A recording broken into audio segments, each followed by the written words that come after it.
Road bike tyres. They used to be thin because everyone thought thin meant fast. But then, all of a sudden, some people came along and said that wider tyres are faster. And more comfortable and offer more grip.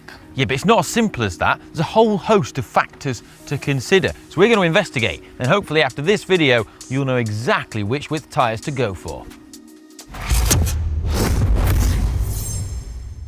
It used to be that not that long ago, in the 80s, my favourite decade, that road bike tyres were 19mm, and that was that. Then they became 21mm, and for really rough stuff like Paris-Roubaix, the riders would switch to what was considered really wide and girthy, 23mm. But since then, tyres have been getting wider, wider and wider. And around 2015, most of the pro peloton switched to 25mm tyres for the road, and Paris-Roubaix tyres for rough roads moved on to 28mm or even 30mm. Because riders wanted bigger tyres, designers and manufacturers started creating bikes with greater clearance for bigger rubber. And it's one of the biggest differences between bikes from pre-2013, which in some cases only have space for up to 23mm wide tyres. So first thing, before we go any further, you need to check that your bike can actually accommodate those wider tyres. So check that now. Modern race bikes typically have clearance for around 28 to 30mm wide tyres. Other bikes may be up to around 32, and gravel bikes even more than that, and this offers them fantastic flexibility for your tyre choices. We have 3 different size tyres here, all in the same tyre, so 26mm, 28 and 30mm in Pirelli's P0 Race. Now the reason why we're using 26mm as what was once considered a wide tyre is because it's become like the industry standard. It's what most new bikes come with, 25, 26. It's what most wheels and bikes are designed for now, and it's what the pros use. The other 2 sizes, 28 and 30, well, we're using those because we figured that this size range is what most people would consider using in their bike today. They'll probably start with 25s or 26s and then think about maybe switching to something wider. So that's what we're going to look at. And we're also using Pirelli's latest TPU thermoplastic inner tubes in the wheels as well. The theory goes that a wider tyre will exhibit lower rolling resistance than a thinner tyre when they're at the same pressure. But no one ever runs wide tyres at the same pressure as thin tyres. It's not what they're designed for.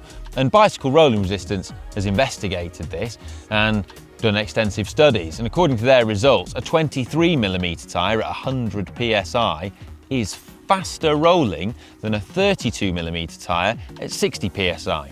Although there's not much in it, it's only like a watt faster, which isn't much. But their testing is performed on a drum. So we've come to, well, an outdoor cycle track with a real tarmac or asphalt surface to see if we can replicate those tests and get similar results or different ones. Our experiment is a simple one. I'm going to ride 3 timed laps of the odd down cycle circuit using each of the different tyre sizes. I'm going to ride a constant 250 watts on all of the pedalling sections, and I'm then going to maintain the fastest possible cornering speed, which I feel is safe for each different width of tyre. Now, I'm not going to be running all the tyres at the same tyre pressure because they're not intended to be done so. What I am going to be doing is using the pressure that's recommended by Pirelli's tyre pressure chart. For the 26mm tyre, that means 85 psi. For the 28mm tyre, that means 75 psi. And for the 30mm tyre, it means 65 psi. As a basic rule of thumb, you drop 10 psi of pressure for having a 2mm wider tyre. Now, for reference, we're using the Zip 404 Firecrest wheels, which have an internal rim width of 23mm. Now, I have measured the width of our tyres using a vernier caliper, and I can confirm that on our Zip 404s, each of the different width tyres measures within 0.5 millimetre of its advertised size.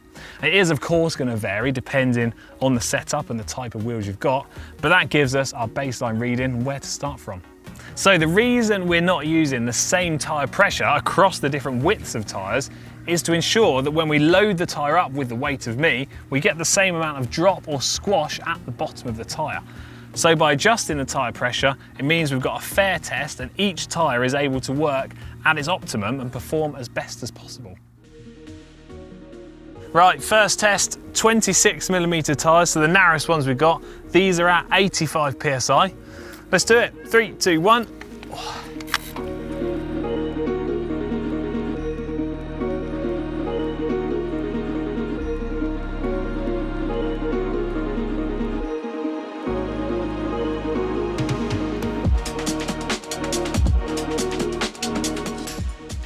Next up, we've got our middle ground, so 28mm tyres. These are at 75 PSI. Well, no time like the present. 3, 2, 1.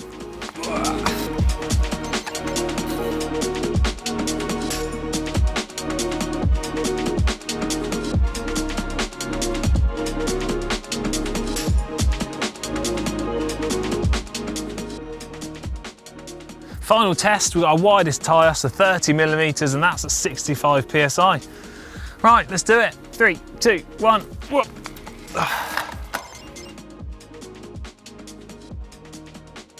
So Alex, you done your runs?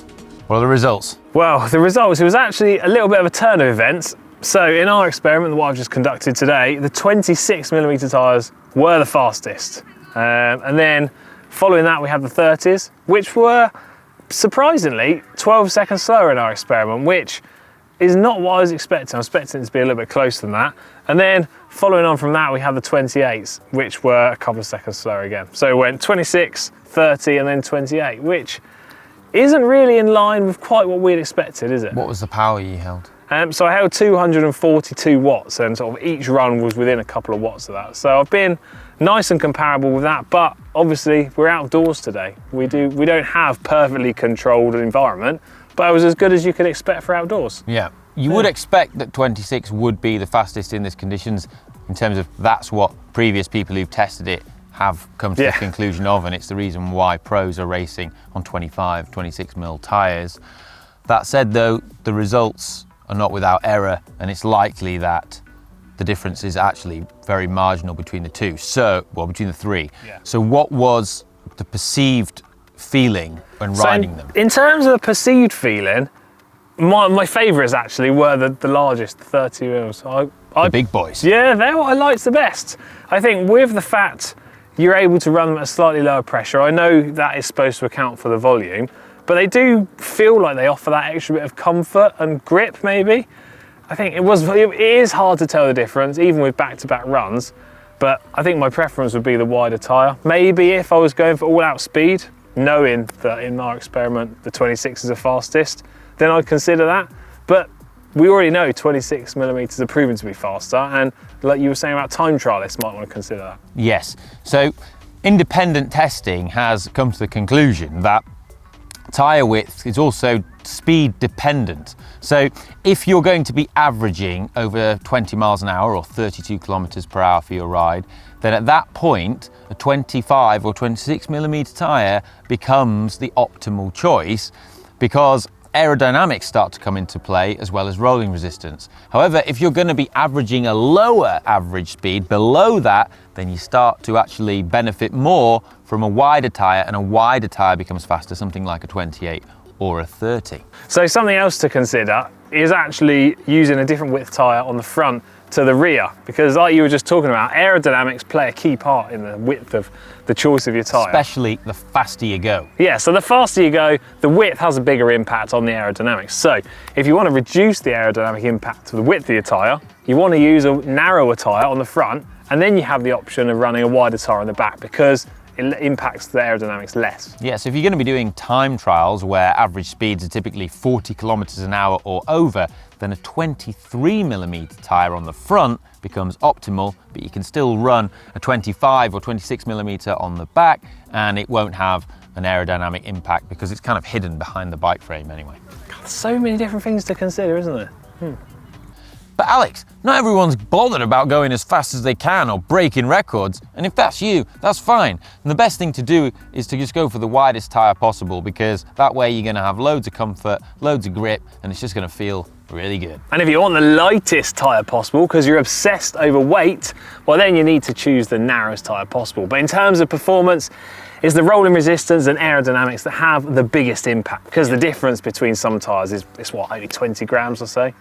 Yeah. And they're the results of our findings today. But of course, It may well vary depending on the brand and type of tyre you have, the width of the rims, and also whether you're running inner tubes or tubeless. And also, I know people are commenting below right now going, yeah, but tyre weight, Alex, it counts for more because it's rotating weight. Well, unfortunately, you're wrong. If you don't believe us, we've done a video all about why rotating weight doesn't matter. Hope you enjoyed this video. If you have, please do give it a big thumbs up and let us know in the comments section down below what's your favourite preference in terms of width of your tyre and whether you run tubeless or inner tubes. See ya. Bye.